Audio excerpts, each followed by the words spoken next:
Je suis Tommy Shelby, c'est mon monde maintenant. On ne me double pas, pas dans cette ville. Règle d'or, termine ce que tu commences. Tu vois, le monde se divise en deux catégories. Ceux qui ont un pistolet chargé et ceux qui creusent. Toi, tu creuses.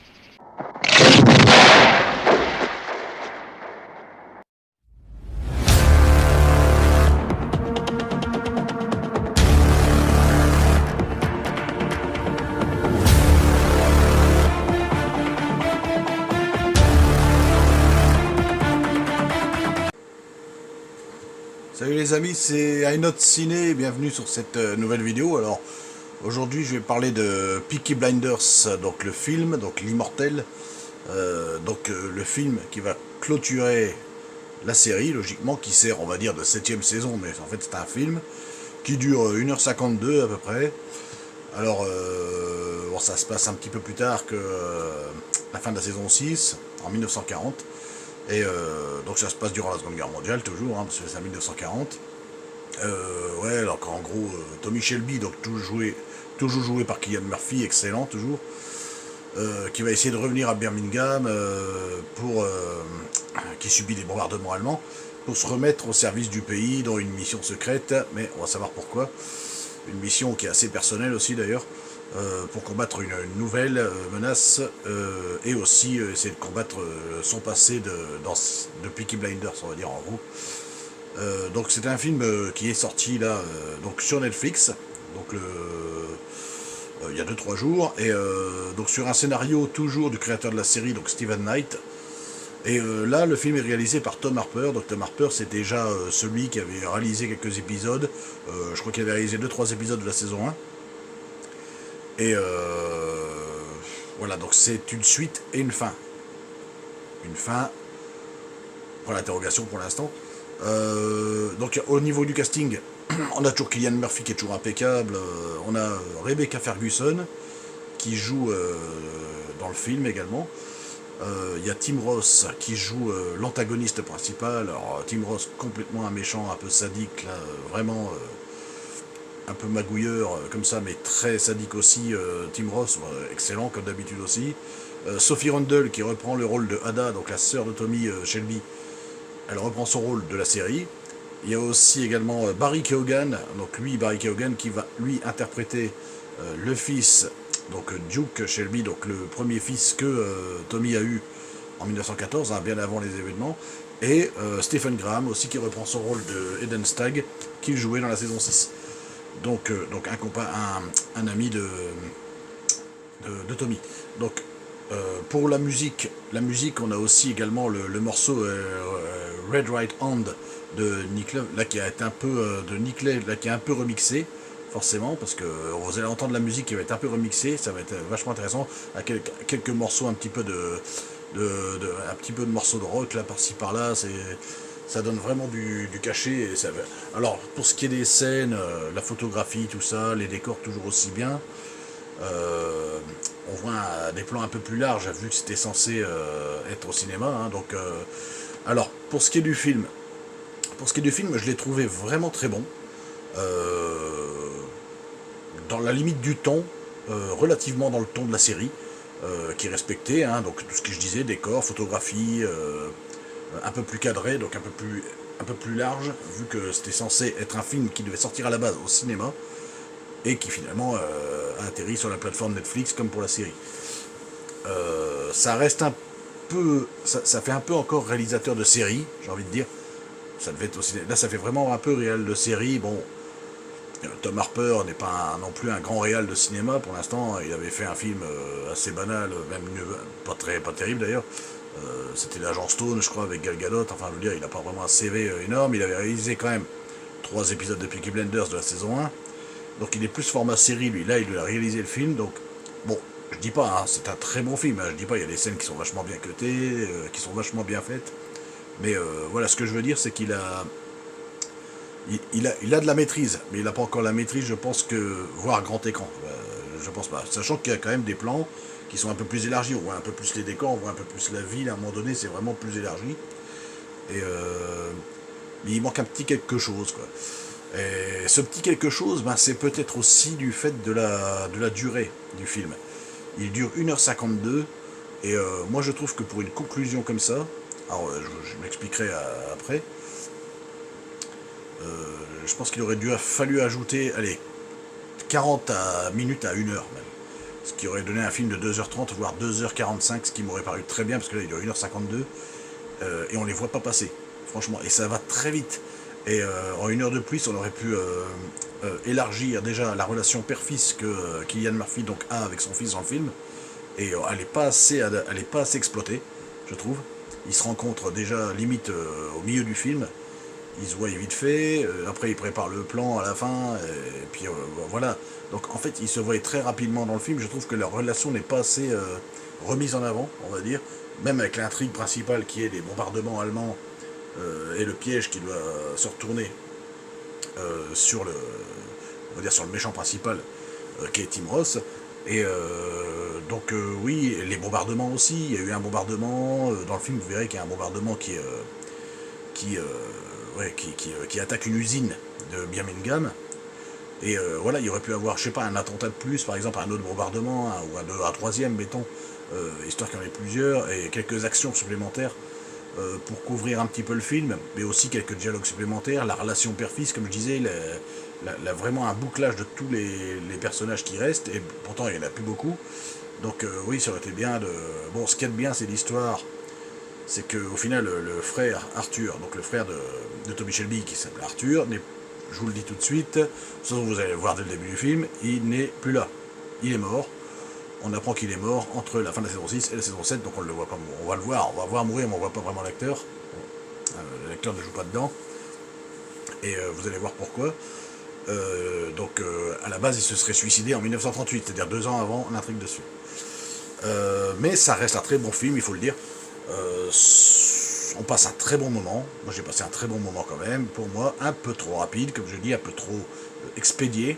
Et j'aurais préféré un film un peu plus long. Voilà. Sachant que maintenant, on a beaucoup de films avec des gros formats, je veux dire, genre du 2h30, des fois du 3h même. Je pense que pour une conclusion d'une série pareille, sachant que déjà les épisodes faisaient déjà presque 1 heure de temps par épisode, je dis que pour une conclusion comme ça, 1h50 n'est pas assez. Il aurait fallu juste rallonger un peu. Voilà, rallonger au moins de 40 minutes à 1 heure le film. Bon, comme je vous disais, les décors, la photo, la musique, toujours très bien. Bon, la réalisation de Tom Harper, voilà, très bien, mais un peu en deçà de ce que j'attendais. Et bon, heureusement qu'il y avait Steve Knight, le créateur de la série, derrière ça, qui supervise évidemment, comme toujours. Alors là, les amis, je vais rentrer dans la partie spoiler. Donc si vous n'avez pas vu le film, je vais spoiler un petit peu. Si vous n'avez pas vu le film, eh bien, vous coupez la vidéo maintenant et vous revenez la voir après quand vous aurez vu le film pour voir la critique. Donc je commence les spoilers à 7 minutes 35. Donc ça se passe donc en 1940, hein, comme j'ai dit.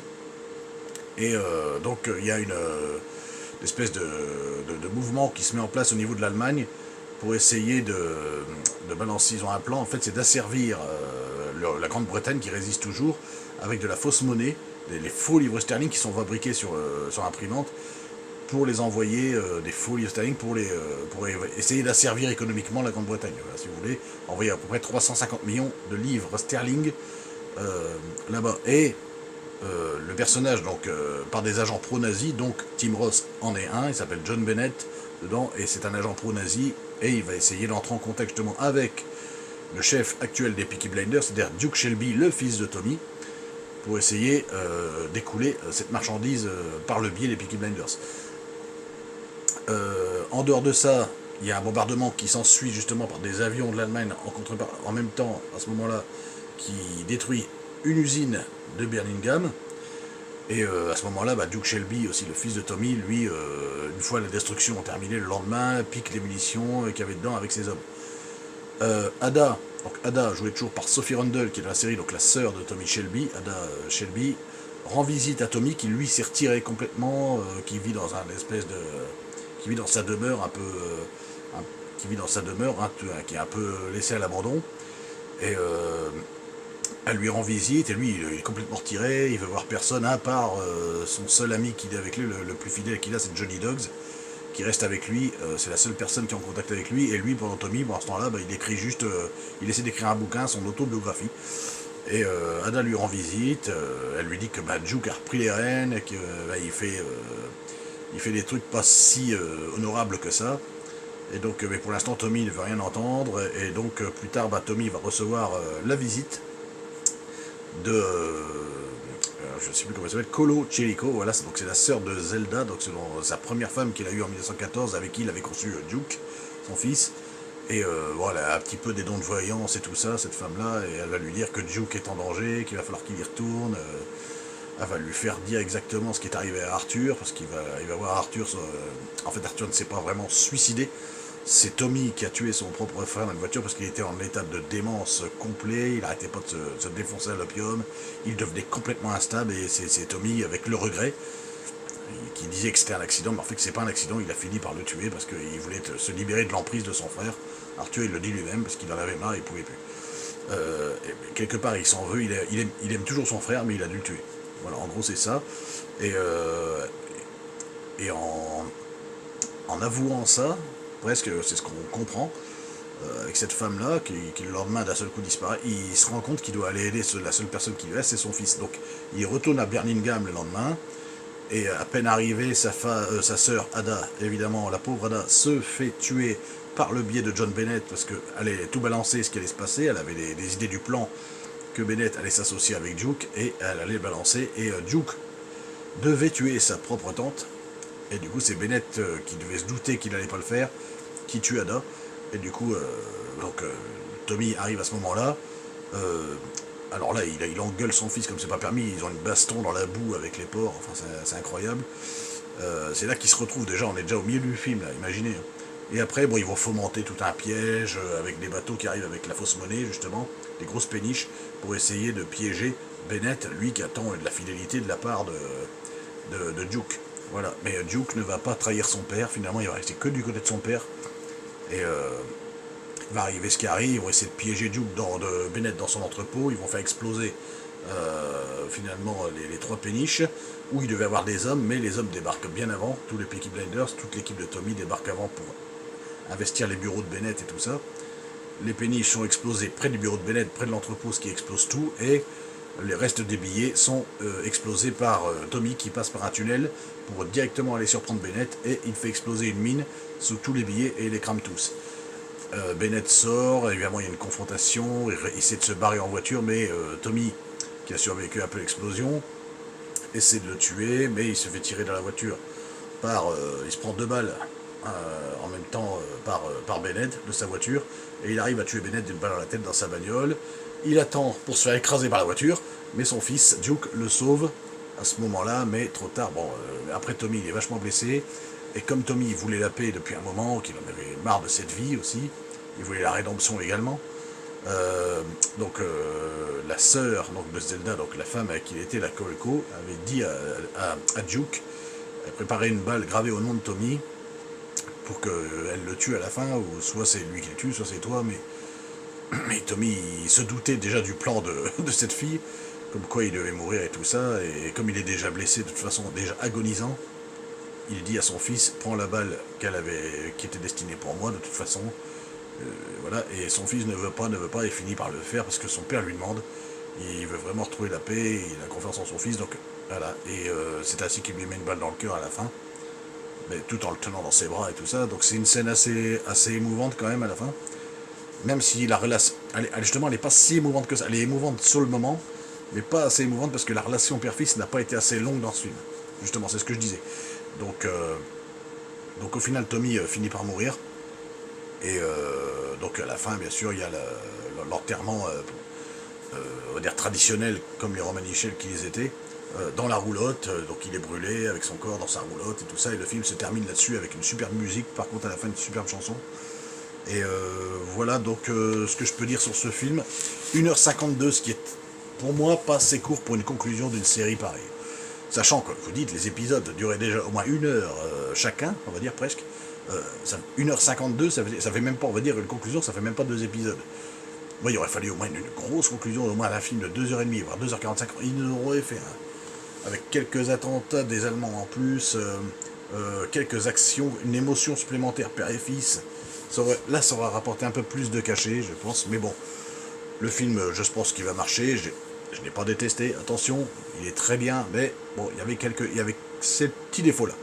Voilà, voilà les amis, pour ce que j'ai pensé de Peaky Blinders, l'immortel. Voilà, donc, qui normalement, bah du coup, si vous avez vu cette critique en entier, c'est que vous avez vu le film. Et que normalement, il paraît qu'il y a d'autres séries dérivées qui vont continuer, mais bon, évidemment, sans Tommy Shelby. Et on se demandera ce que ça va être, toujours par le même créateur, Steven Knight. Voilà, donc, alors abonnez-vous à la chaîne, si c'est pas fait, donc la petite flèche bleue, la petite cloche, comme d'habitude, et likez, partagez, et on se voit demain pour la vidéo sur Star Wars.